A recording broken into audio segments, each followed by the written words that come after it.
favorite thing about Tuesdays is it's not the fact that Dan brings in Taco Bell. No, it's the Streakers Island Podcast. Mine's a little crazy over that. We have another action-packed show for everyone today, but it is I, Jacob Moore, the self-proclaimed sports analyst. Then we got the lounger, more for your money. He looks like he's ready to have a nap, but he's amped. Woo.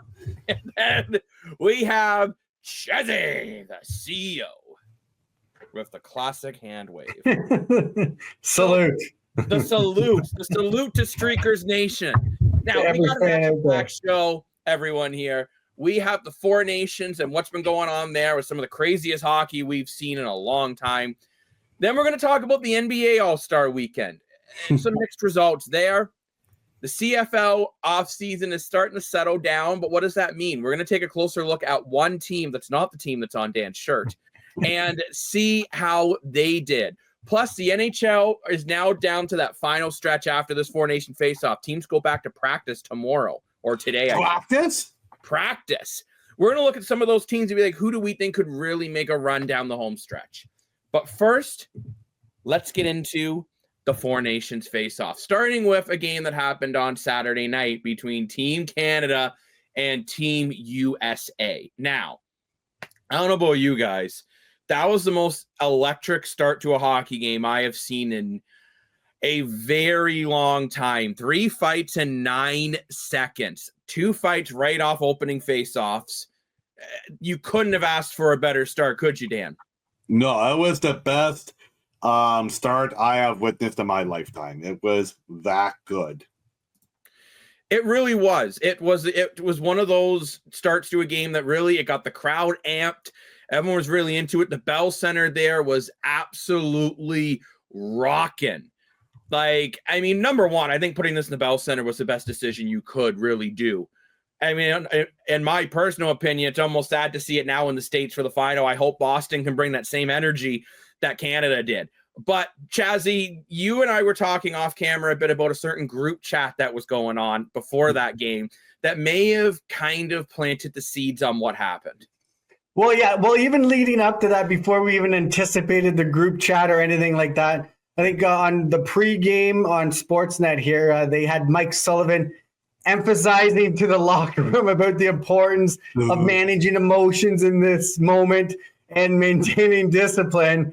Then, 5-10 minutes later at Anthems, they dropped the puck, and look what the Kachuk brothers had up their sleeve. And like you said, rumors were there were some chats, but tip of the cap to the players. First of all, the passion, the hockey we're witnessing from all 4 countries is incredible. The players have obviously bought in, and the emotion of, I think one of the Kachuk brothers, like, we're going to flip this building upside down, which they literally did. We'll be talking about that for years to come, that emotion and passion. But yeah, what a way to, I don't know, highlight hockey. And as a hockey fan, like, wow. But yeah, the game sort of like, yeah, they had all that emotion, but on the U.S. side, they really did maintain that discipline. They wore out the Canadians with the second. They're sort of in that lull in the second period.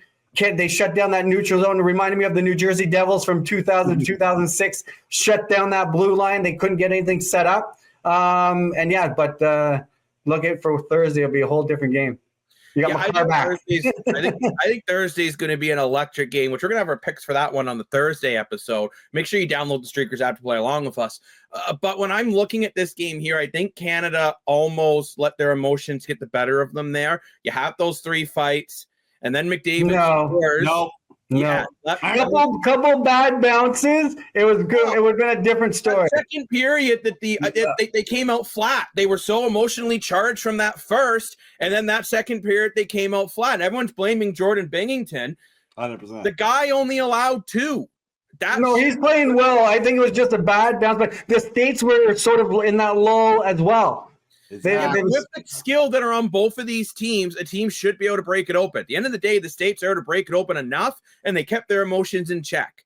We saw Canada, and I really feel after that first period, There was a fall off. When do you see Sidney Crosby making a turnover in the offensive end at the high point area? Never. And I love Sid, the mid-aged kid.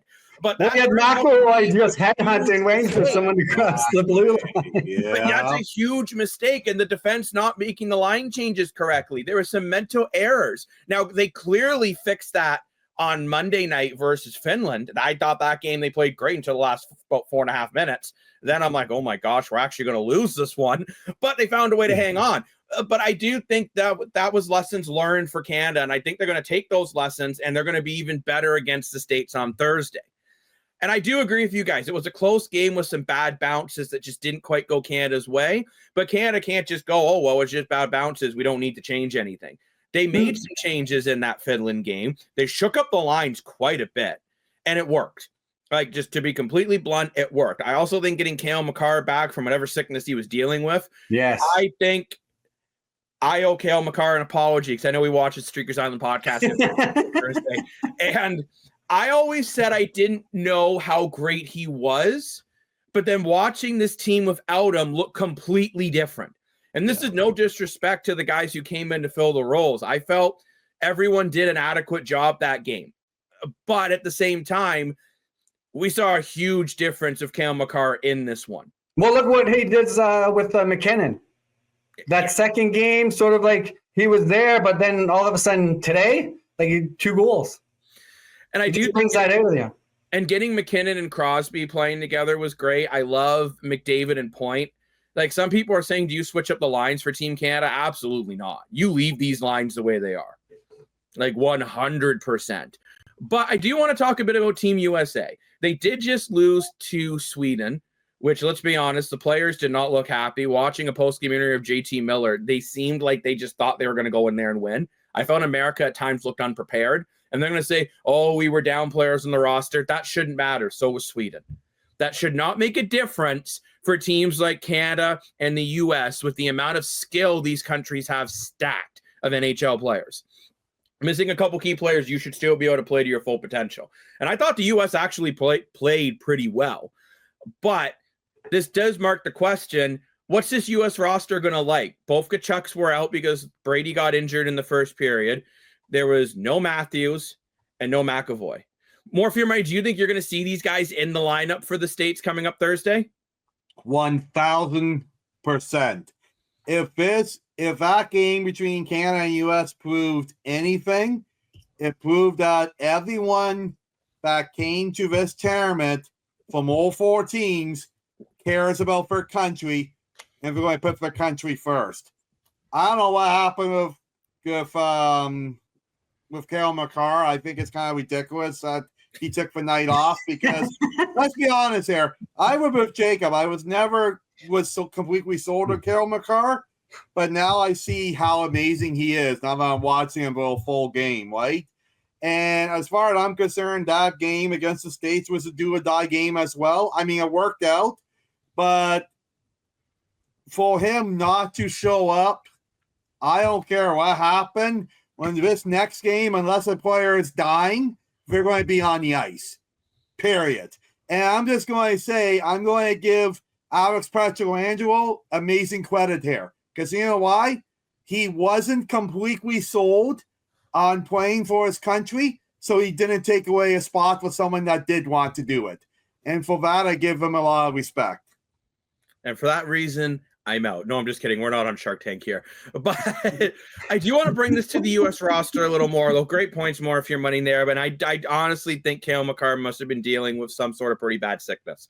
But is this the best U.S. roster we've seen? Like, I honestly am having a hard time thinking of a more stacked roster for hockey in the United States of America than what they have now. Well, that 0-2 roster. I mean, you had JR, Mike McDaniel, Brett Hall. Who was the other big boy one? It was John LeClaire. If you're struggling to think of the big boys, and the big boys weren't as big as what they are now. Ryan Leach. I mean, those are all Hall of Fame players I just named. Dylan Larkin is your 4th line guy who's a superstar in the NHL. compared to, no offense, a guy like Seth Jarvis. Calling him a superstar is kind of ridiculous. Okay, he's the best player in Detroit, but let's be honest. Sorry, Max, Detroit's not a great team. They are. Okay? They I think they're a player. They're on the bubble. Let's get into that later. Yeah, the bubble. That's it. But I look at the States, and I personally feel, and maybe this is just the age gap here from me and the two old fogies, but Oh, come on. I kid. But I think this U.S. team is absolutely stacked. You look at the Kachuk brothers, you got Matthews, you got McAvoy, you have Werenski, who I think is the most underrated defenseman in the NHL. Look at your goaltenders. I mean, you started your backup against Sweden, and Jake Ottinger played out of his freaking mind. Like, this team is completely stacked. When Dylan Larkin, and sorry, more if your money, I completely disagree with you, when he's your fourth flying guy who's going to get a point per game, that's crazy. This U.S. team is by far the most stacked U.S. team I have seen in years. When I'm thinking of all these other ones, even when I've done mock ones in the video games, because you know, I'm an esports guy here. I can't think of another team where I'm looking at this U.S. team and I'm like, damn, they're good. Well, don't forget, we haven't had international hockey in like 15 years either. I'm still, but again, for the fans at home who are doing the international hockey themselves on NHL 24 So or whatever. look at Phil Kessel. Phil Kessel's applying. Come on. No, I'm just saying Phil Kessel would rather eat a hot dog. 15-year gap. But he can score goals. Exactly. Okay, but Phil Kessel in his prime would not make this USTA team today. No way. No, but back in his prime. No, I'm saying his prime. Goals. You take Phil Kessel in his prime and try to get him into this roster now, he doesn't make the cut. Really? Not even the fourth? Disagree with you. Because you can't use him as a bottom six because he's so terrible defensively, and he isn't good enough. So you're telling, who would you take off your top six to put Phil Kessel in? I wouldn't put him top six, top 12. He can't play bottom six. He doesn't back check. He doesn't kill penalties. Halfway specialist. Again, this tournament's too short, and there's been next to no penalties. Yeah, true. But getting back to U.S. hockey, but look what the junior international teams are doing, right? So you look at U.S. hockey, like it's got a bright future, just like Canada hockey, and it's just all around exciting for being a hockey fan. Absolutely, and I think we need to tip our hats. Well, you two can. I'm not wearing a hat, but I think you got to tip your hat to both Sweden and Finland, and I want to start with Finland here. You're missing your three best defensemen your country has to offer in the NHL. There's only 11 defensemen from Finland in the NHL. And you managed to stay competitive in 3 out of 4 games. Yeah. The U.S.-Finland one, it was competitive until the third, and then U.S. just blew the doors off them. But they were right there against Canada, and they beat Sweden. Yeah. I think if you're Finland, you're feeling pretty good about what this roster accomplished overall. I thought Rantanen was a disappointment. I'm just going to be 100 here, guys. Yeah. I was not impressed with Rantanen at all. I thought he looked flat the whole tournament. I think he needs to buy a different brand of tissue and get over the fact he was traded. He was still talking about that when they were interviewing him, about how it's weird playing against Nathan McKinnon because we were teammates for so long. Like, bro, get over it. You were traded. It's the NHL. It's a business. Mike Sullivan's coaching against Sid the Kid, and they're on the same team. Exactly. You know what I'll say about Rantanen? If he felt that deeply for Nathan McKinnon, he could have put his money where his mouth was and say, you know what? Instead of for $14 million, I'll stay at Colorado for, I don't know, $8 million. He would still be a multi-millionaire. The deal would have got done, and Colorado would have been competitive. One problem with that is that he didn't get a phone call until after the fact. No, I know, but I'm saying this trade happened because they went so far into the season without a deal because he wanted $14 million. So he said right at the offseason of like in the last summer, hey, do what? I love Nathan McKinnon. I love Cale Makar. I love living on the mountain and leaving with oxygen tanks. I'm going to stay here for $8 million. But deal would have been done. He would have not been traded. Let's be honest here. But overall, though, I feel Finland, I would be happy for Finland with what they did. You're going to look at the points, and yeah, they only got 2 points where Sweden got 5, Canada got 5, and US got 6. But overall, I felt Finland was competitive in all their games. Oh, yeah. Or at least for the most part in the US game. But if you're a Sweden fan, you're definitely excited about the Olympics coming up. I think so, because that team, yes, you're going to look at it there on the outside looking in. But 2 OT losses, nothing you can do with that. You were one bounce away from winning both of those games. Yeah. And the other thing I'll say about Sweden, too, is that first-string goalie, the future star of Philadelphia, if I'm a Philly fan, I'm really happy. If I'm a Sweden fan, I'm happy, too, because there's a good chance that he'll be the starter for the Olympic team. He was that good, and he should have been first star. Oh, 100%. He should have been first star in that game against America. And I look at it, too, of Harrison there. He played. Thank you. He made a lot of high-quality saves at big moments in that game. I'm not blaming the Sweden coaching staff for going of Gustafsson and Almar in the first two, but you got to wonder if you had started Harrison in one of those games, you might have came away with a victory there. If you get one of those two victories there, you're playing America in the finals, and Canadians are very disappointed looking at the roster, scratching their heads, which, again, on another episode, we will get into those rosters more. But I got to agree with you, Chazzy. I think that if I'm a Sweden fan, I'm very excited looking forward. I thought Arvidsson had a great tournament for them. He did, because he's been really slow in Edmonton this season, but hopefully he's playing a very different role on Team Sweden. You know what? Once he got up with Forsberg too, I really liked it. The guy, unfortunately, I was disappointed for Sweden. He played well with him in Nashville. He did, but a guy that I was expecting more from Sweden was William Nylander. We were talking about that off camera there. Like, he got a couple assists, but. And I will say, I thought against Finland, he was controlling the ice well, but not enough from him, considering he's the highest goal scorer in this tournament in the NHL. Second in the NHL in scoring in general, because, of course, Germany's not in the four-nation face-off behind Draisaitl. I think Nylander had to step up. And I wonder what his shot total was in all 3 games. Say that again, Chazzy? I wonder what his shot total was in all 3 games. I think he had 1 apple through the whole 3 through the tourney. No, he had 2 assists through the tournament, and I believe it was 4 or 5 shots, but not enough. Not enough. Oh, no, not from him. He should have 3 or 4 games. So. Look, Dan is exhausted just thinking about William Nylander's frustration. Well, that was his boy. That was his boy going in. I love him. I hate saying it. Leaf fans feel all too familiar about watching some couple of. Oh, here we go. Trade rumor circulation. Okay, here we go. Be honest here. But Willie always steps up in the playoffs, and Willie was the one who told off the babies on the bench. I don't care. He didn't do anything this tournament. He was terrible. Saving his Leafs. He was, but let's just be honest here, and this is a little off topic, but screw it. We look at so far between Matthews, Marner, and Nylander, none of them have taken over a game. They haven't even taken over a shift. Marner's got a couple. Marner does have that 1 game-winning goal, but that was just Crosby being Crosby, and then Marner coming in with speed and 3-on-3. Before that happened, you forgot Marner was even on the ice. Matthews doesn't even have a goal in this tournament yet, which, again, as a Leaf fan, it's concerning watching Matthews still not having a scoring touch. I thought this was a tournament that was really going to get him going. And we just talked about for Sweden, I think Nylander was the biggest disappointment. I think Nylander could have been the key piece to maybe beating Finland or maybe beating Canada. Yeah. Right? You needed a big goal at a big moment. And we look at Canada with Sidney Crosby leading the tournament in points.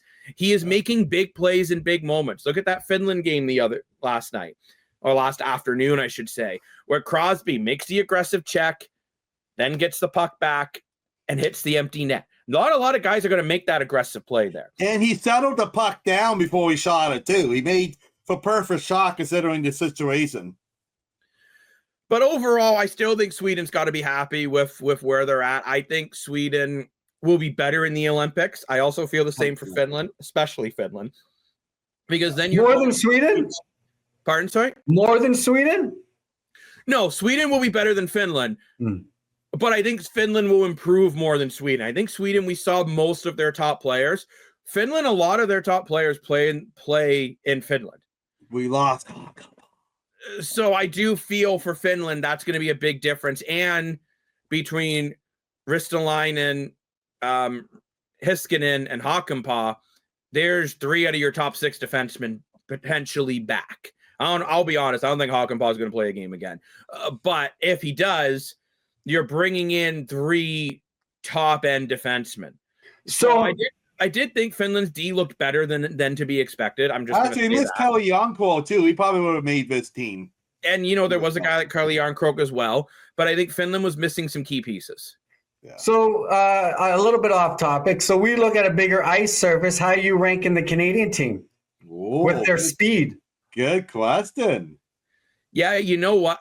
The bigger ice surface could really help Canada with some of their. A guy like Mitch Marner probably puts up bigger numbers on a bigger ice surface. And I think it actually hurts Team America because America is very defensive. No, they're still fast. They're still fast. Yeah. No, they're fast. You got the Tkachuk brothers with Eichel. Like that's a solid, talented, fast line. But I think all this showed us is the Olympics are going to be electric. This Four Nations has been electric.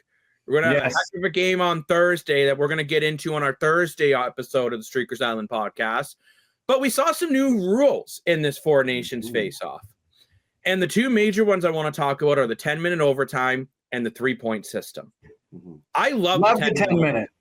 Yeah, 100%. McDavid already said it. We got to switch this in the NHL. Yeah. It was a lot more exciting. And people are bored of shootouts. Let's just be honest here. They're not. I still think we got to tweak the overtime system a little bit in the NHL. Whether you add a shot clock or you can't go back over center ice once you've already crossed over because you're seeing too much of just puck possession.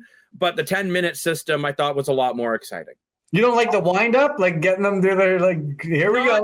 No, they've done it 10 times. It drives me nuts. It just slows down the game too much. I will say too, I give Connor McDavid so much credit for his off the ice antics because hockey has a tendency of being superstars have a tendency of being very quiet and not wanting to piss people off.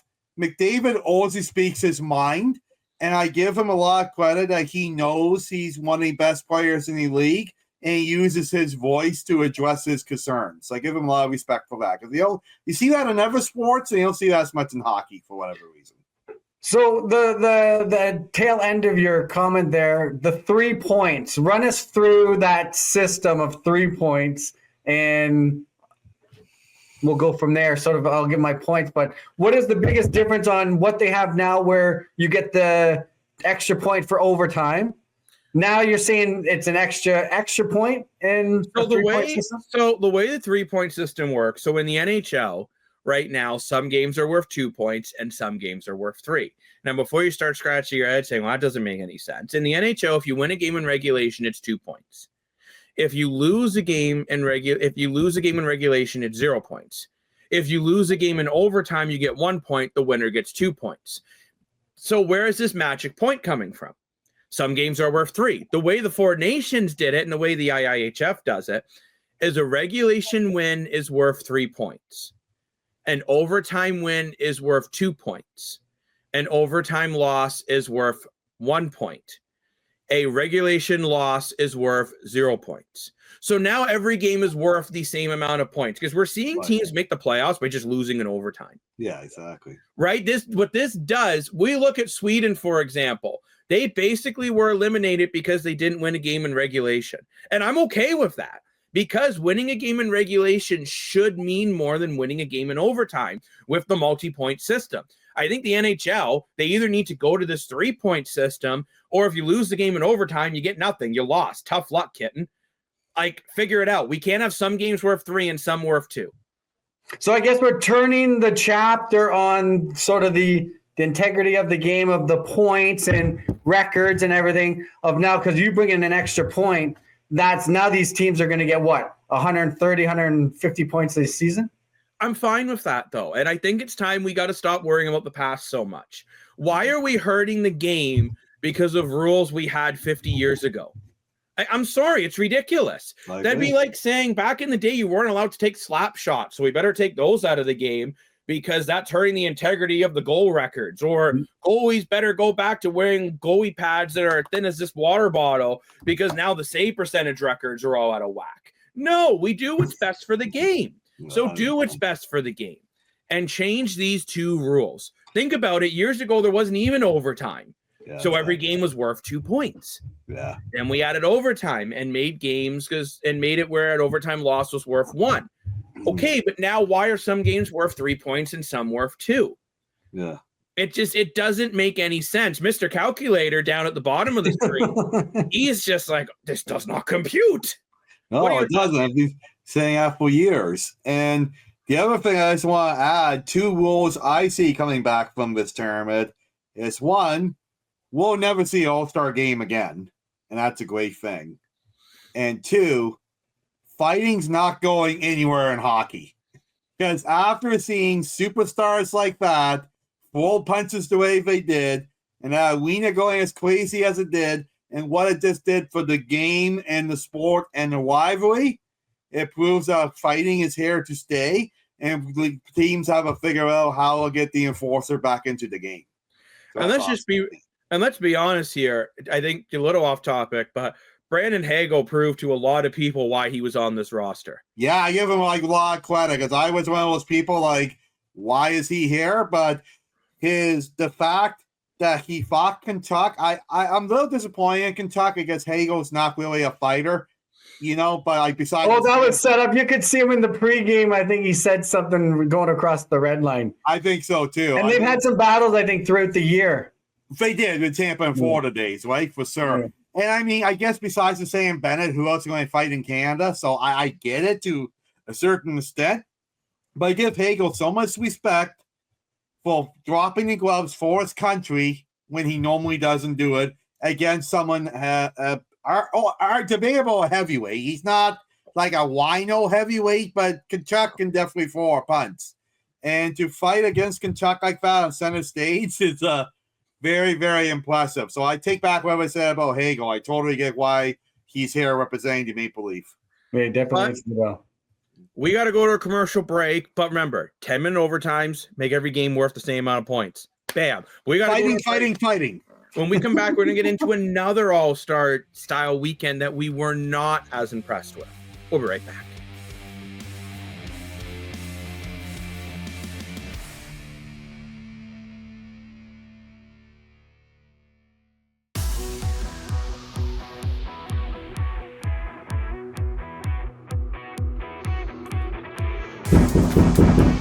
Come on in! Oh, there's an opportunity knocking right there. All right, Streakers. More for your money! Big news! Yeah. We have more for your money. Joining the Streakers Nation and the team. It takes a village to do something that we want to pull off. We're so excited. So download the latest Streakers app. Watch for the updates. Watch for more happening. Coming for more for your money. Let's go streaking.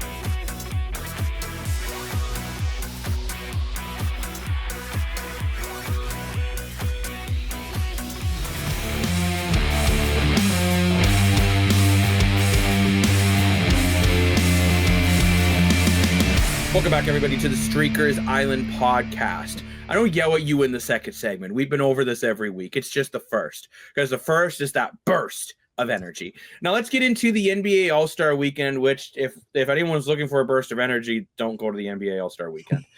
I think it was another disappointment. I mean, the slam dunk contest was okay. I thought the three-peat Mac here. What do you mean? Someone jumped over a car, no? Yeah, and that was dope. But like, do you really want a guy from the G League winning the dunk contest 3 straight years in a row? It's a problem.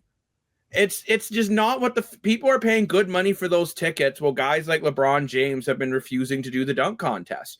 We think about back when we were growing up and it was Vince Carter, right? And it's just not the same anymore. And especially after what we just watched with Four Nations replacing the NBA All-Star, it's just not.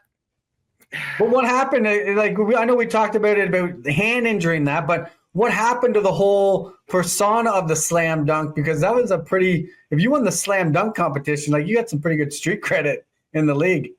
What I mean, yeah, like, you think sponsor deals. Yeah. You got the sponsor deals. You even think about Michael Jordan back in the day. Used to like the home run contest. Yeah. I don't know. Like, Dan, truthfully, straight up, Dan, did you even watch it this year? I know you used to watch the NBA contests every year. Nope. And that's a problem for the NBA. It used to get the casual fan in. Chazzy, did you watch it at all? No, I just saw in the highlight about a half an hour after he jumped over a car. I did watch it, and I needed a few drinks of a nice beverage to get through it. It just wasn't that great. I'm sorry, half the guys couldn't even get their dunks down. It's just not good. And then we move on to the 3-point contest. I'm sorry, but why the hell is Steph Curry not doing it? Yeah, exactly. Oh, he wasn't in it this year. He hasn't been in it the last 2 years now. Wow. It's like I just don't understand it. And why isn't the NBA putting their foot down saying you're not hurt, you're doing it? Yeah. Like, because it's not fair to the fans who are spending their good hard-earned money to go in and watch truthfully crap. G League players. Yeah. And G League players. Why am I going to pay $150 for a ticket to watch a guy in the G League that I could pay $10 and buy a ham sandwich and watch the same quality of players? Like, no, it'll be equivalent to the AHL players doing the NHL skill competition. Which again, the AHL does their own All-Star weekend, and that's fine. It is great, yeah. But this just isn't. It's just not good. And the mini game format. No, I don't think it was it either. You're seeing Steph Curry just shooting from half court all the time. It was boring.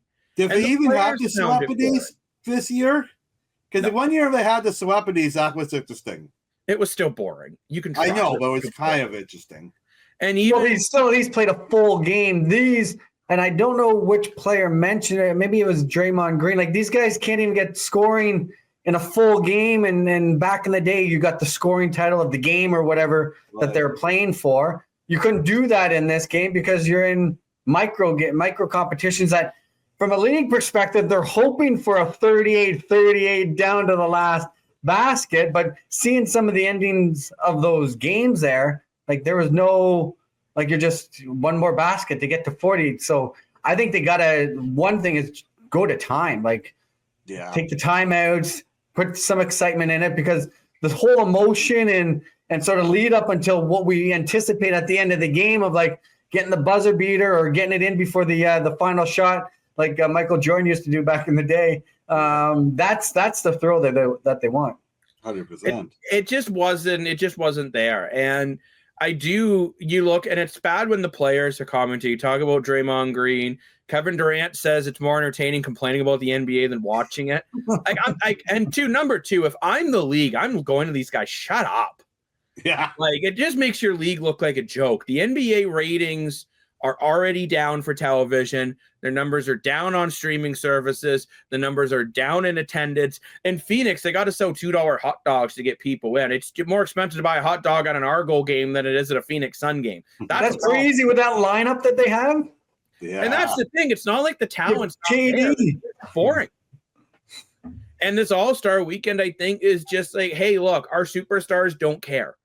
Yeah. And especially, I saw this meme online, and yes, I'm young enough to know what memes are, to anyone who's like, oh, he's 30. But, and it's like NFL All-Star Weekend, flag football with backup players, NBA All-Star Weekend, superstars don't want to do the contest, NHL exhibition game, I will literally die for my country. There's a difference. Like, we're watching what we saw, and okay, obviously no one's dying, but I mean, like, these players are playing with such high intensity versus what we're seeing in these other leagues. And I think it's really eye-opening. Four Nations had over 1 million people watching it. I heard the NBA All-Star competition was around 80K. That's terrible. Wow. Hey, it's just not good. Not good stamp of disapproval. But what do you do to fix it?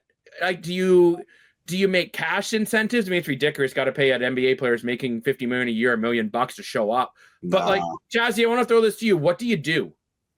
You know what? They could be the closest league. NFL's a little different because of player structures and player safety and such. But they could do their own four nations or nations with the NBA quite easily and create that sort of rivalry and passion. They want to go more global in that to boost the game. I think the NBA could really do that quite well, like the NHL showcasing the league right now or the game. Or do you go to this midseason tournament and just scrap the All-Star weekend? Well, that's what I'm saying. They could absolutely pull something off like that. Take a break over Christmas because everyone's watching football anyways. Let's just be honest, and go that way. But Dan, what do you think needs to happen? Do you think it's a Four Nations thing, or do you think you just need to get the players to care again? I think these players need pride. You know, it's just it's not even just the players themselves. It's this whole generation, this whole society. People expect things to be given to them. They don't work hard and earn them. You look at Michael Jordan back in the day. He practiced his slam dunk forever before he did that iconic Nike swoosh slam dunk. You look at Vince Sandy that put basketball on the map for Canada. Okay, he practiced for months to get that down perfect, right? And these players worked hard for what they got, and they were given respect for it. And you look at these new players now, they're more worried about making an Instagram post and, not breaking a nail kind of thing than, going out there and fighting, right? They're entitled and they think they deserve everything. You look at Mitch Marner comparing himself to a god, right? And that's kind of what these NBA basketball players are doing here. They look at we are too good for this, and we want our vacation time. And I get the whole injury thing. If someone's injured, I get it, okay?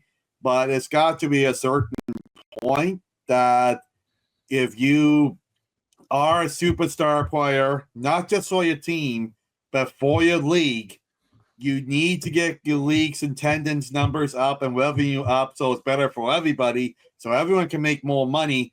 It's kind of like you have the responsibility of a captain and a leader, right? It's like, you always look at that captain or that franchise guy, and, for basketball, they just don't seem to have that the same way as ever, even professions, right? I mean, you look at our heroes that fight every day, like, firefighters and paramedics and police officers. They got to go out in the community, right? They got to do the volunteer hours. They got to be good for the community, okay? They're not getting paid for it. They could slip on patch lights and get injured, but guess what? They still do it because it's best for their community, and that's what we're missing out of the NBA. And I'm going to kind of jump on that a little bit more to follow up with a guy like LeBron James, who was magically injured all of a sudden, wasn't injured going into the All-Star break, and then is magically injured and won't compete in any of the competitions or the games themselves. And it's like, bro, come on. People are paying good money to watch you play, knowing this could be your last year in the NBA. He's got a playoff run to go. He's got Luka in town now. I don't care.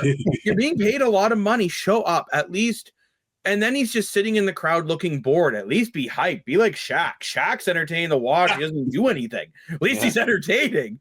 Yeah. I mean, you got to do – the NBA has to do something. I don't know if it is to go to the midseason tournament and take out the All-Star, or if it's to go with some form of 4 nations or 2 or 3 nation tournament or something. Well, I think the players were saying the time difference in between each of the matches – and then I think they had a ceremony for the TNT guys during the halftime of the finals, which really slowed down the game.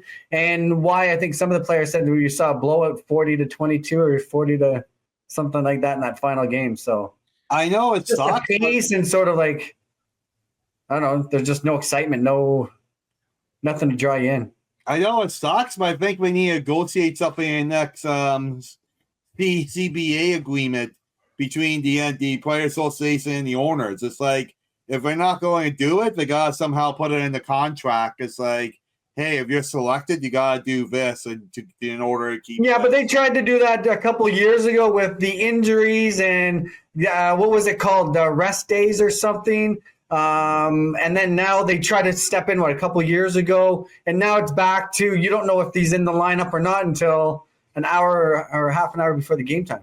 Yeah, let's be honest. The maintenance days is what's killing the NBA. Yeah. But let's move on to our NHL headlines. If anyone's noticing those fancy graphics, let us know what you think. Something new we're trying here on the Streakers Out podcast. Always trying to make the show more engaging for the viewer. But let's get into some things that are going on in the NHL right now. As everyone knows, the 4 nations is wrapping up. Players are back to practice. And this makes me think about those bubble teams. I love looking at the bubble teams that are either just in the playoffs or they're really close. And I want us to each pick a team that we think could make a run that are just outside. Dan, I'm going to start with you. I'm going to change my answer when we were talking about this a few weeks ago, and I'm going to go with the Calgary Flames. I give them a lot of credit what they've done in front office by doing that big trade with Philly.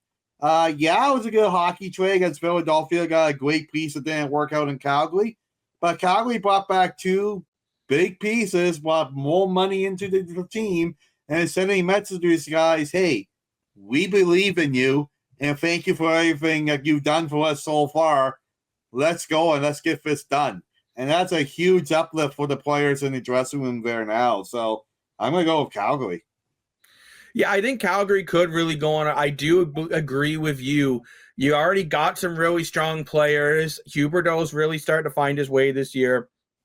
Kadri is a phenomenal two-way center. Wolf and Dan Vladar both finding ways to keep you in games. You got really strong defense at Mackenzie Weegar and Rasmus Anderson. Yeah. I think Calgary's finally turned that corner when everyone wanted to go. Now they went, I want you to stay. And they found some guys that are wanting to stay. But Chazzy, let's get into the team that you're thinking could really make a playoff push, that are right around that bubble era. They might make it and they might not. Yeah, it's going to be out of the state of New York. It was going back and forth between the Islanders and the Rangers, but I just think that move of bringing Miller into the Big Apple, it's obviously sparked Ziggy. Ziggy's got multiple points in the last 5 games. I think he's got 8 points in the last 5.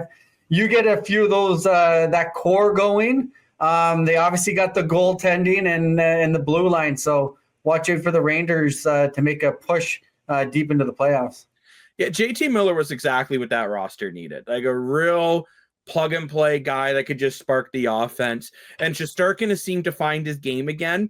So, yeah, I got to agree with you. I think that the New York Rangers could really make a push if they can keep that positive energy in there, right? I think that's the key for them. But if Shesterkin can continue to play well and that forward group can continue to really thrive off JT Miller's energy, I think they have a good shot. But I want to take a team that no one's really talking about, the Utah Hockey Club. They're currently sitting 6 points out. People are, all the viewers at home are going, Utah Hockey Club, is this guy's on something? Nah, just some good old H2O. But I want to go back to last season. And remember, this team is formerly known as the Arizona Coyotes, formerly known as the Phoenix Coyotes. Formerly known as the Jets. They were right on the cusp at about the halfway point in the year. And then it got leaked they were going to move to Utah. And let's just be honest, their entire season fell apart. Yeah, they're right on the cusp again. But this time that drama's gone, besides we're trying to figure out a name for the damn team. So maybe this is the time where they really find their groove. They're getting some strong goaltending. They're a physical, scrappy group. Now, mind you, if they make the playoffs, they're going out first round. But I really like Utah, what they've built, and I think they're a team that could surprise some people. 6 points out, it's only 3 games behind. You go on a little bit of a heater, which this team can do, or you hover in that 6 to 2 points out of a playoff spot, and you call up another team that's struggling, which we're going to get into in a little bit in the show, and say, hey, we want to bring in a superstar just to get us over that hump. You have a fan base that would absolutely love to get some playoff hockey. Yeah, I think the Utah Hockey Club could be a team that maybe surprises some people. And if we had the 3-point system, it'll only be 2 games back. That's and that is the interesting thing. If we do switch to that system, Chazzy's just like, man, I don't want to do math this time of night or this time of the morning. We're recording a Streakers Time podcast. Still psychologically messing with me. So, but there's obviously 2 sides to every coin. And there's teams that we pretty much know are going to make the playoffs. Okay, they haven't officially clinched yet, but unless something catastrophic goes wrong, they're going to make the playoffs. And I want to start off by talking about the Winnipeg Jets as a team that I think is going to keep rolling. And I think they're a real playoff. I think they're a real Stanley Cup contender this year. Everyone was worried about Connor Hellebuyck. Can he play big in the big moments? Well, we're seeing in Four Nations face-off that he can. You're saying every team that wins are teams that wins with depth in their lineup. I don't know if there's a deeper lineup than Winnipeg. When Ehlers is one of their bottom 6 guys who was a phenomenal player. You got depth in net. You got depth on the defense. You got guys like Mark Scheifele that really run that offense, but you still got depth there. I really think this could be Winnipeg's year to be the best Canadian team in the playoffs. But Chazzy, there's another Canadian team that you think could maybe be making a trip back to the Stanley Cup Finals again.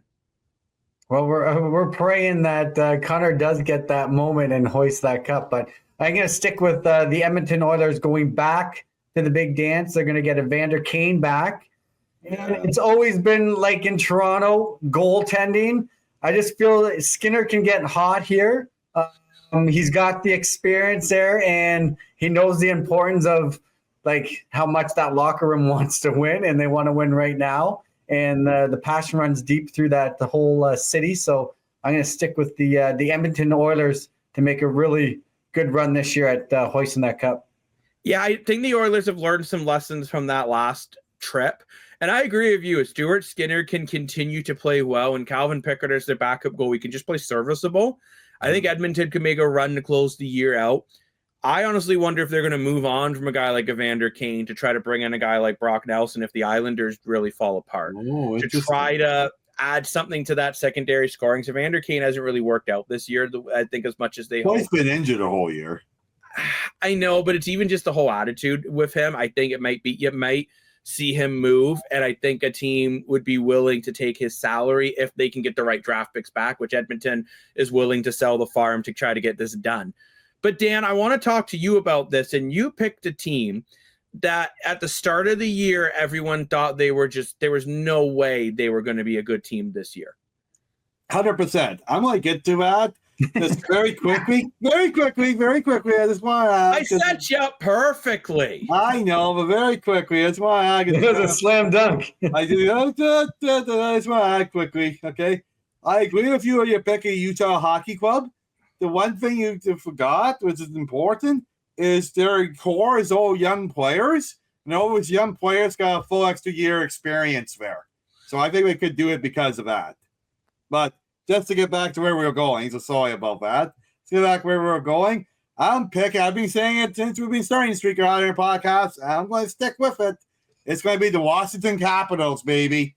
Ovi's looking so good. Storm is doing an amazing job. He brought a new level I didn't know he had, replacing Nicholas Backstrom. They got Carson still looking good. Sandin's done a nice job filling into that trade. Wilson.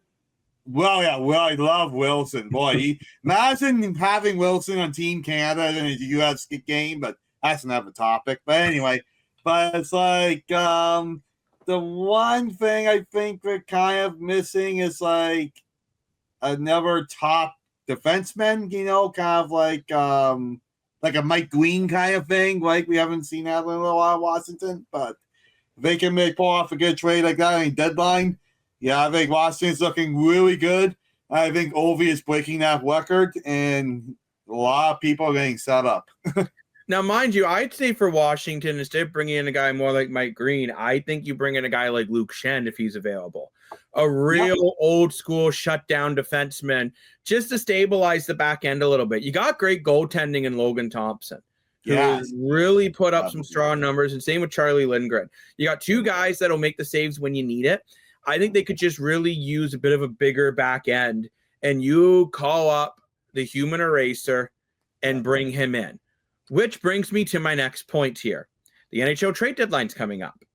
And the Nashville Predators are 18 points out of a playoff spot today. That is so confusing. Because you look at that roster, they should be much better, but they suck. They've not been able to score. They can't defend. UC Saros is loading in goals like he's a piece of Swiss cheese. It's tough to say. So what do you do as the GM in Nashville? Do Nothing. You hold things up? Okay, Chaz, you say you leave it alone. Why? You think this is just a fluke? Well, I know you guys are Leaf fans. You have no patience. But when a team like this comes together, there's chemistry, and you have some high-priced talent here, which are locked up for multiple years. Yoshi and Forsberg are already there. Now you bring in Stamkos, Marchessault, and a couple others under 3-4 years. This is the first year. What do we sometimes see in some of these athletes the year before they go into their final year? sort of that lull before they make that big push. Give them another year. This is like the talent on the score sheet here is insane. And to your point, they're 18 points out. It's crazy to even think about that, but give it time. Don't touch it. We'll see you next year if you're a Preds fan. Interesting point. I like the very. And I will say too, one thing about not touching it: the draft is not as strong this year. This might be the year you don't want to sell the farm. Maybe they knew that going in. Who knows? Part of the whole strategy. But I do say, I think for Nashville, the only guys you're willing to move are guys that contracts are up maybe next year. And that's what you got to decide. Like a guy like, as I talked about, Luke Shen there. You see Saros has not had a great but he's year. got 2 more years. But Saros just got his 8. He just signed, 8 years, right? No, I know Saros just signed a big deal, but you're paying him a lot of money to not even stop 90% of the shots. No, he's having an off year. Yeah. I would maybe keep the core, but I do think one big piece in Nashville is going to be moved. I don't think they're going to sell the farm. I don't think they're going to sell everyone they got. I don't think it's going to be Stamkos or Marcia show. I think you haven't seen enough from them yet. And same with, their defense core. I think for the most part, that's going to stay the way it is. I think maybe the goaltending is what needs to change, because from what he's done this season to then what he done in the Four Nations, Saros is just not, maybe he's just past his prime. So maybe you just signed him on the long term. You're not going to be able to move that contract. I think you are able to move it because it's just one bad year. You can sell it as it's a fluke. That's what you need to decide as a coaching staff and general management group. I'm talking to that goalie coach being like, hey, do you think this is a fluke? Or do you think that we may be preempted? This is Rick DiPietro and the Islanders all over again, and we got to get out of this deal. At least it's only 8 and already. No. All right, but Dan, what do you think here? If you're the Predators, are you tweaking, selling, or holding fort? Well, I just want to say both of you two have very great points. Because they're very smart. You are. Usually I'm like sitting here, I'm like, whoa, I don't agree with that. I'm sitting here, I'm like, you know what? You two have very good points. I could easily agree with just one of your 2 points. But I'm not going to do that because let's make the show interesting. I say you hit the big red button, you scream panic, and you sell the pants off this team. Okay? Yeah, I'm thankful Streaker Iron podcast didn't start at the beginning of the year, because if it was the beginning of the year, I would have picked Nashville to win the cup. I was that confident in Nashville by winning in Stamkos, Marchessault, Ryan O'Reilly, Luke Sen, and having the key veterans like Forsberg and Salo and Yossi, and having Barry Trotz as the GM, one of my favorites. The list goes on and on and on. They got a great team. I thought for sure they were going to get it done. And I was saying throughout the whole, since we started Streaker, I was, Nashville's going to make it, we're going to make it. Every time I'm on the Streakers app making my picks, I always pick Nashville on the Streakers app. That's how confident I am. So I'm even losing coins now. But yeah, now it's time to hit the big red button. If they were hovering, if it was January that really screwed it for them. If they had a good January going into the break, if they were 6 points out like Utah, I would be like, give it another chance. But it's like, the guys that they signed, like Stamkos and Marchessault and O'Reilly, they're a bit older, right? And it just didn't gel. It didn't click. And it's not, I know the draft is weak, but you don't just sell for draft picks. You sell for great, high potential prospect players that were drafted 1 or 2 years ago. Or even some great players are not fully cracking the current lineups, like Nick Robinson. Nick Robinson hasn't worked in Toronto, but Nick Robinson will be a 25, 30 goal scorer anywhere else. So maybe you trade a player for Nick Robinson to Nashville and give it another shot next year, But I say sell. The only red button they'll be hitting is the one on Family Feud.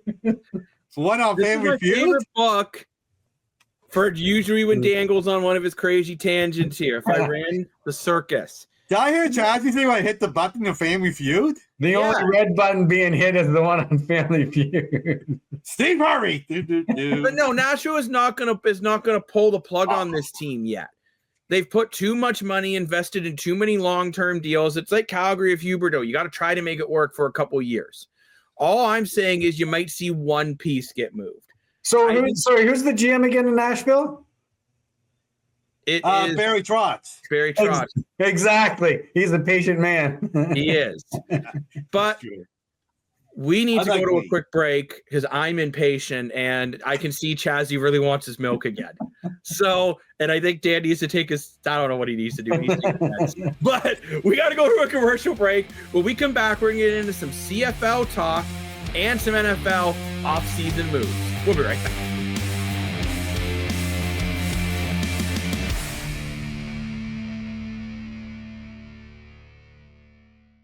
The Streakers Island podcast is here, baby. We're talking NHL, CFL, NFL, and of course, those grassroots sports and so much more. Make sure you tune in every Tuesdays and Thursdays. Welcome to the island.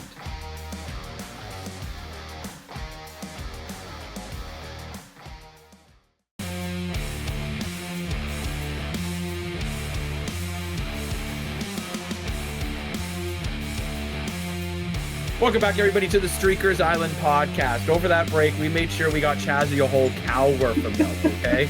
Because you can see it. He needs this calcium. Strong bones for the CEO. But you know who also needs strong bones and strong mental faculties? CFL fans. Because this offseason, like any other, has been everywhere. So let's talk CFL. And I want to really focus on the Winnipeg Blue Bombers here. The Grey Cup is in Winnipeg this year. That's where it's going to be played. Are they going to win? We don't know yet. But are they going to be there? Are they even going to be there? Fans have really hit the panic button. Third Down Nation gave them a C- for their free agency so far. And the Bombers GM bluntly just says he's not even going to spend up to the new cap limit, which that's crazy. All the money they make. And I quote, was caught off guard by CFL salary cap increase. Will only spend a previous limit until further notice. All the money they make? And let's just go over some of the key players that are lost. Lucky Whitehead retired. Kenny Lawler's in Hamilton. Tyrell Ford's in Edmonton. Liam Dobson, Hamilton. Drew Wolodarski, Hamilton. Adam Bighill, I guess is Sofa, because no one signed him yet. But still, these are a lot of big names. And let's look at some of the guys they brought in. So Jonathan Jones is replacing Adam Bighill. Jones! I do love Jonathan Jones. Great guy in Toronto. I don't know about that same leadership quality that Adam Bighill brought in. Yes, talented guy, but I don't know. Peyton Logan replacing Lucky Whitehead, I think that's an upgrade. I think the kick return game will be better. Oh, yeah, I'm agree with that. Well, you don't have to. That's why we all have a microphone. But Right. Dylan Mitchell and Reggie White Jr. to replace Kenny Lawler and Drew Wolodarski, that's a joke. Yeah. I'm sorry, but neither one of these guys can. And what I don't get is for what you're paying the two of them, you probably could have just kept Kenny Lawler. Right? Keep Kenny Lawler and just, I don't know, try to find some more guys in the system. Like, I don't understand not willing to spend your salary cap. But Dan, you don't even think Peyton Logan's an upgrade from Lucky Whitehead in the kick return game? No, I don't. I get that last year he was better than Lucky Whitehead. I get he's younger. I get that. But Lucky Whitehead has been a staple and a franchise player for the CFL for a very long time. And he had some injuries last year. He had an off year. I still think he's one of the best. And, like, I just think when you're hosting the Grey Cup, you're expected to be in the Grey Cup. You need some veteran presence. Also, Zach Quiros is not getting younger.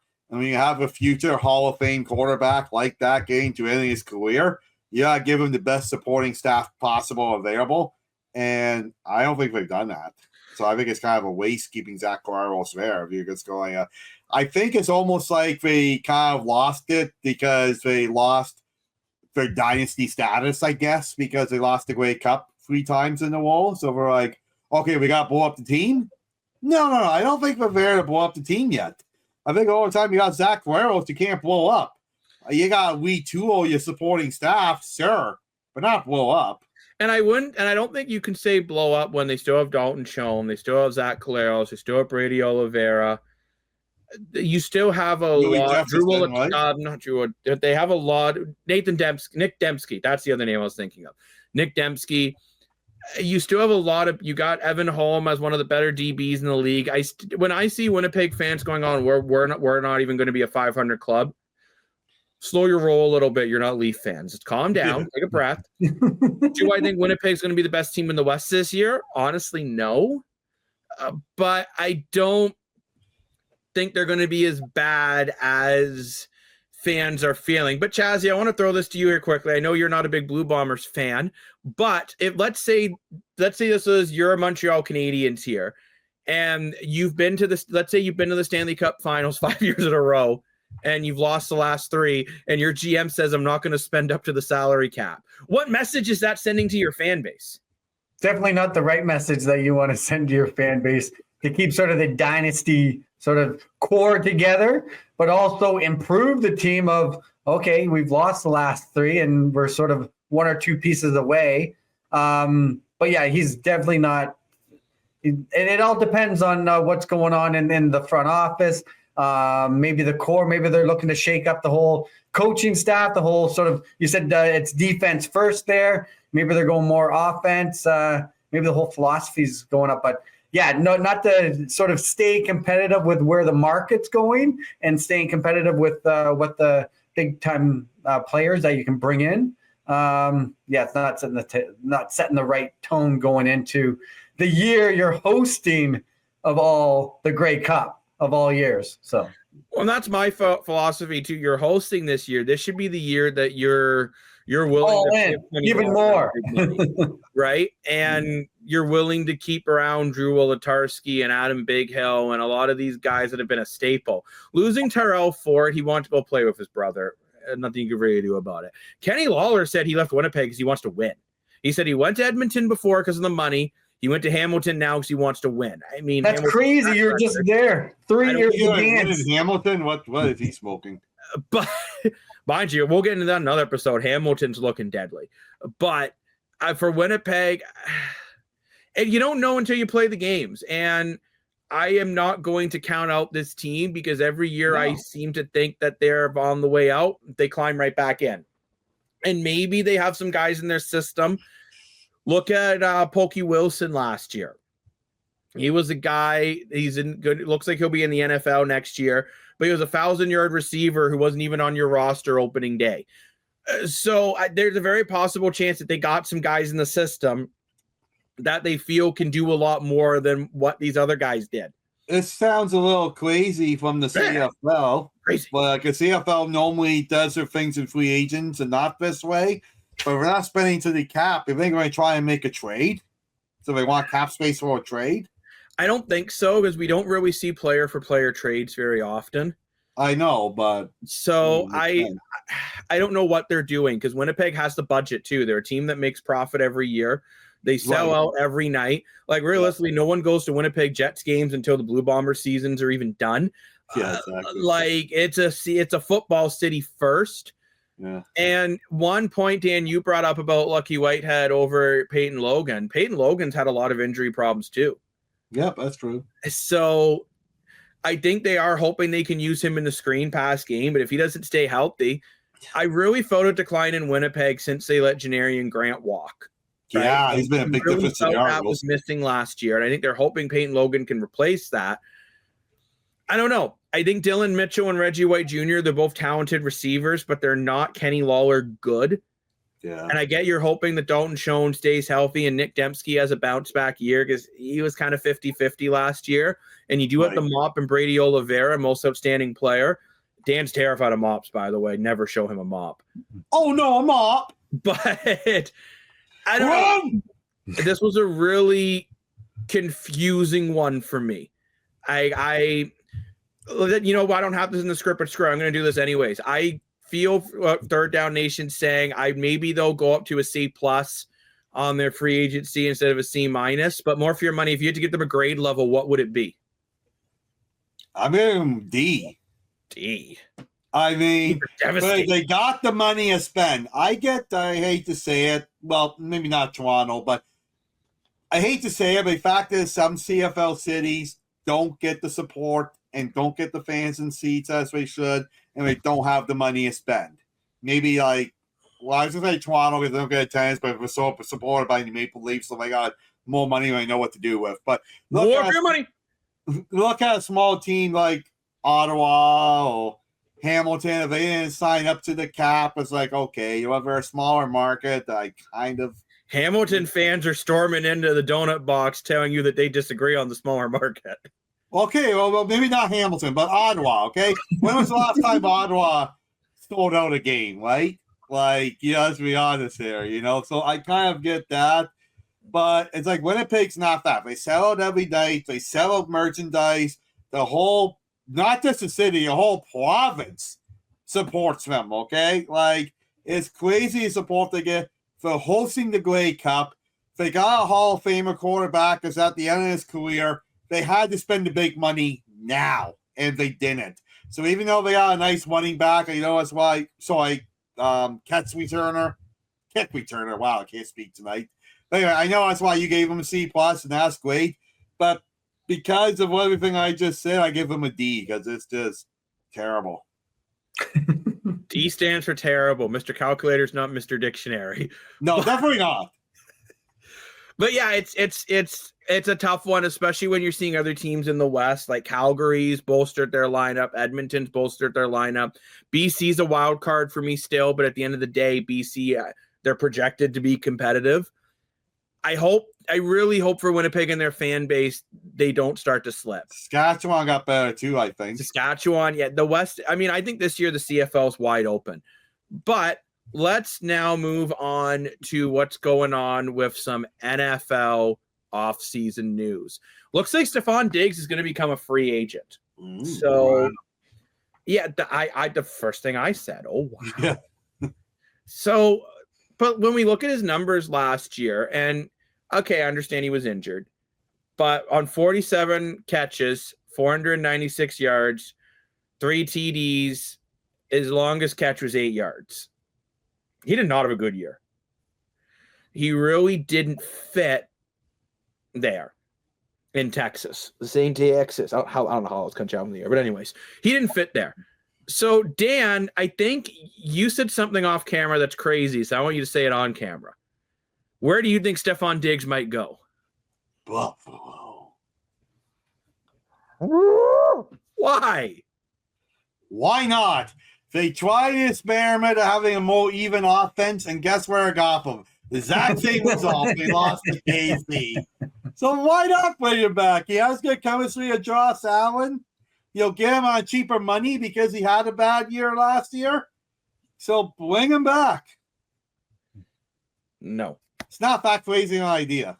It's insane. Allen and Diggs don't like each other. Well, give them a cupcake and tell them to share it, and then maybe they'll get better. That's no. Tell you the truth, you know where I think Diggs is going to go? I think he's going to Kansas City. I think the Chiefs are going to really try to bolster that lineup after that terrible performance in the Super Bowl. And Patrick Mahomes needs more weapons besides of Travis Kelce 60% of the time when he's not on his podcast. Did Big Taylor Swift start dating Diggs? No, I don't care. But at the end of the day, that's where I could see Stephon Diggs going. If you can get him on a team-friendly one-year deal, I could see KC bringing him in to try to be that secondary option for KC. But Chazzy, do you think that Stiggs is going to be willing? Because let's be honest, he has an attitude. Do you think he's going to be willing to take a team-friendly contract, or do you think he might have to with the iffy year he had last year? I think it all depends on who it is, and he's probably one. He wants to win now, right? So it's definitely going to be how deep is their roster, and how much does he believe in this team going to the Super Bowl. So yeah, no, he's going to be win now, and he may be open to it. So let's move on now to Sam Darnold, is another guy that looks like he very well could be hitting the open market. And we almost saw that at the end of the year in Detroit, even before the game was over. He was not coming back. Yeah. But now that the dust is settled, are you willing, if you're the Vikings, to bring back Darnold? I am. Yes, he had a bad game, but the whole team had a bad game. And let's just go over his numbers here. 4,319 passing yards, 35 touchdowns to 12 interceptions. That's not bad. And I get you got that J.J. McCarthy, who you're really excited about, but I think the Vikings are in a win now mode. I'm probably signing Darnold to another one-year deal. Yeah, you're really close. Franchise tag him and go for it again. He did put up a 14-win season, which realistically would have given you home field any other year if it wasn't just how stacked their division was. But Chazzy, do you think the Vikings could bring him back, or you're just thinking, no, it's not going to happen?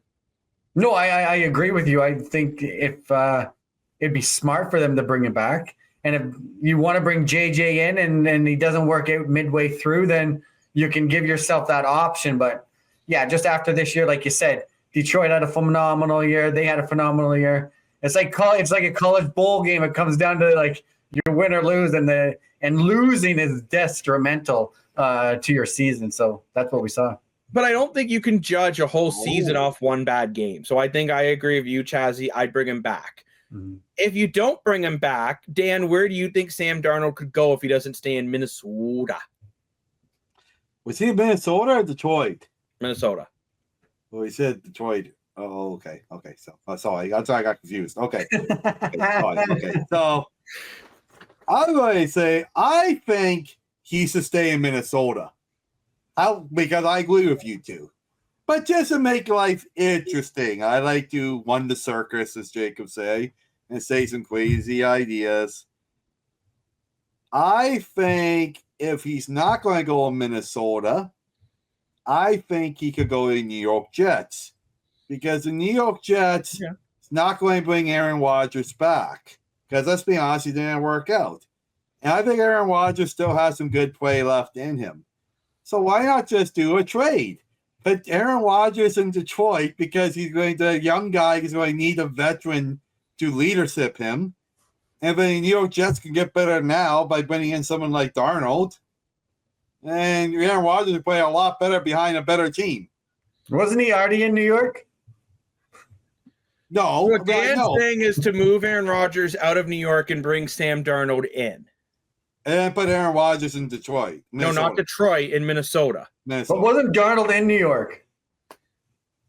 Yes. Yeah, but now he's got more experience, right? So now Chaz, the Jets fans are going to take him back. There's no way. Okay, so that was going to be my argument. Is like you put him in New York under the Jets, and then you bring him with the offensive weapons that he has in Minnesota. Like he fits that chemistry right now. So don't take him out because he has success with this team, because he did not have success as he is now being in Minnesota. So, and I agree with you guys. He should stay in Minnesota. I'm just saying, what if? But then the other thing you could say is if he's not going to stay in Minnesota, why not the Dallas Cowboys? I mean, America's team, they don't like Prescott hasn't done anything. $30 million backup's not going to work. No, I'm saying get rid of Prescott and make him your head. Oh, no. Yeah, the trick will work. Same with Cowboy Nation would erupt. They would lose their mind. Maybe Diggs goes to Dallas. That'd be cool. Yeah, play his brother. But where I think Sam Darnold could go if he doesn't stay in Minnesota, I'm saying the Giants.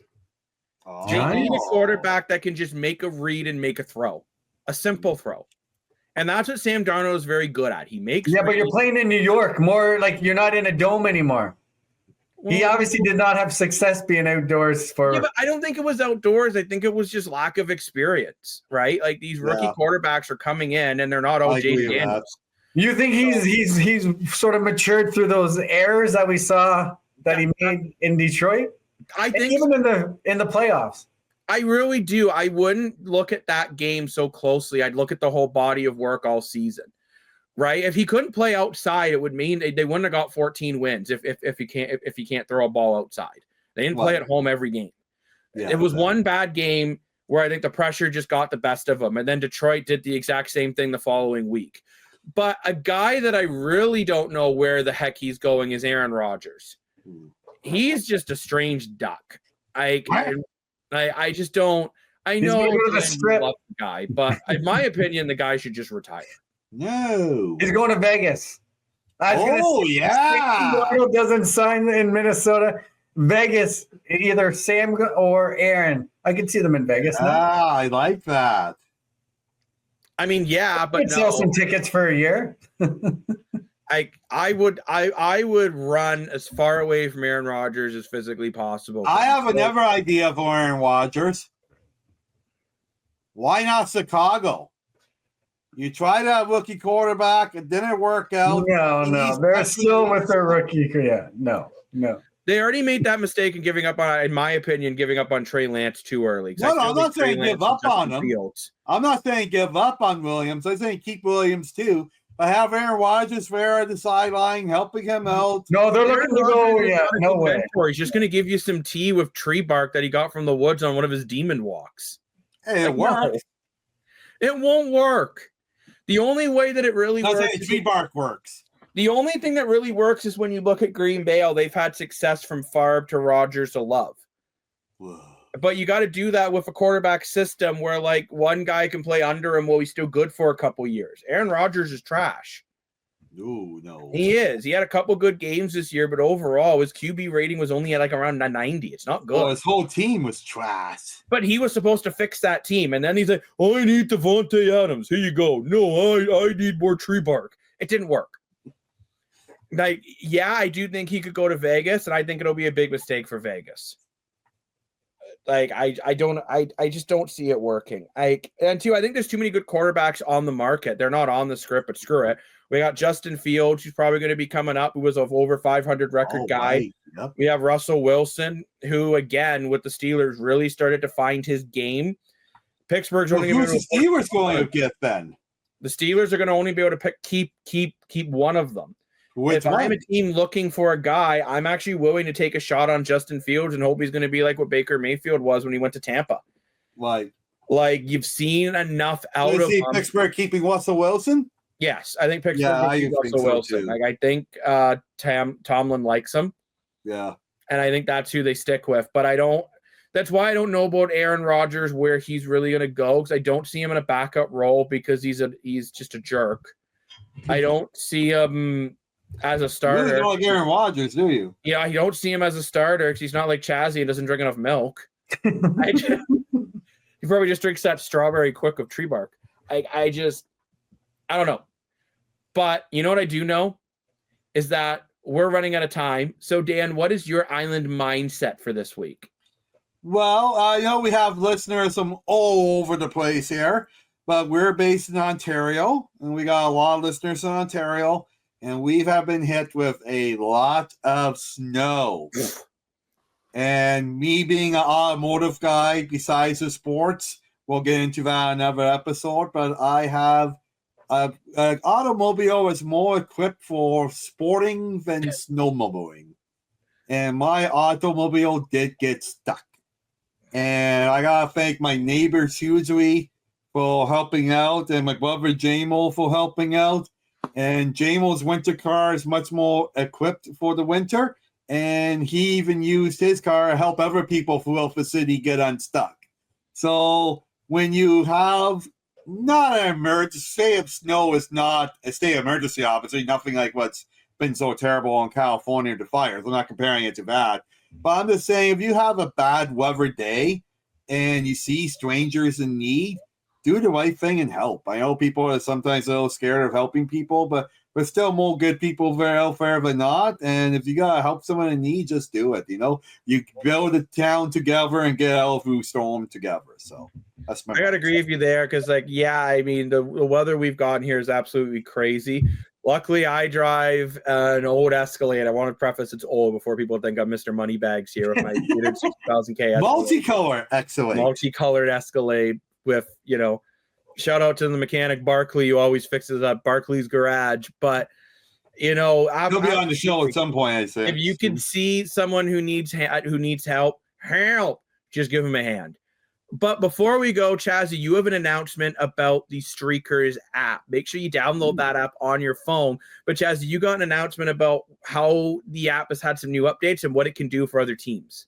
Yeah, we're always continuously updating the app, but we hit a milestone on the island, and the app is ready to welcome any recreational, intramural, family tournament, your beer league game onto the app. So what we call Streakers Channel. Touch base with us on our socials. We'll walk you right through it.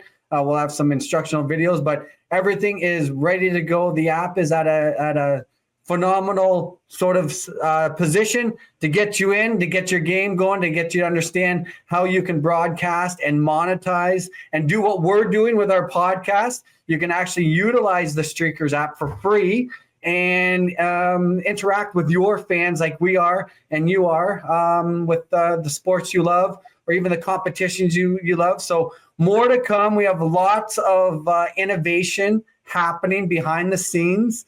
1v1 style, doing a couple things outside of sports and esports that we hope you as fans are going to enjoy. Again, we're looking to bring entertainment gamification to you at a very low free entry, so you can broadcast like the pros do and have some fun with your friends and family. Like we do. Absolutely. So for anyone who isn't here, make sure you download the Streakers app, check it out. Tons of tutorial videos. And honestly, too, just reach out to us on our social medias, right? Like, we're here to help. Also, big ups for the Streakers Island Podcast Nation. We've hit 100 followers on Facebook, over 1,000 impressions on Spotify. So thank you very much. We're really trying to do something different, but we know you're listening and watching, and we appreciate you. Yeah. But that's, as DJ Khaled would say, another one. So thank you very much for watching the Streakers Island podcast and gaming on the Streakers app. Make sure you follow us on all our social medias. Reach out about any topics you want us to talk about on the show or any questions about the Streakers app. I'm Jacob Moore, sports analyst. Below me is Dan Moore, more for your money. Woo! And above to the side is our good friend Shazzy, the CEO. Until we meet again, we'll see you Thursday. Bye-bye.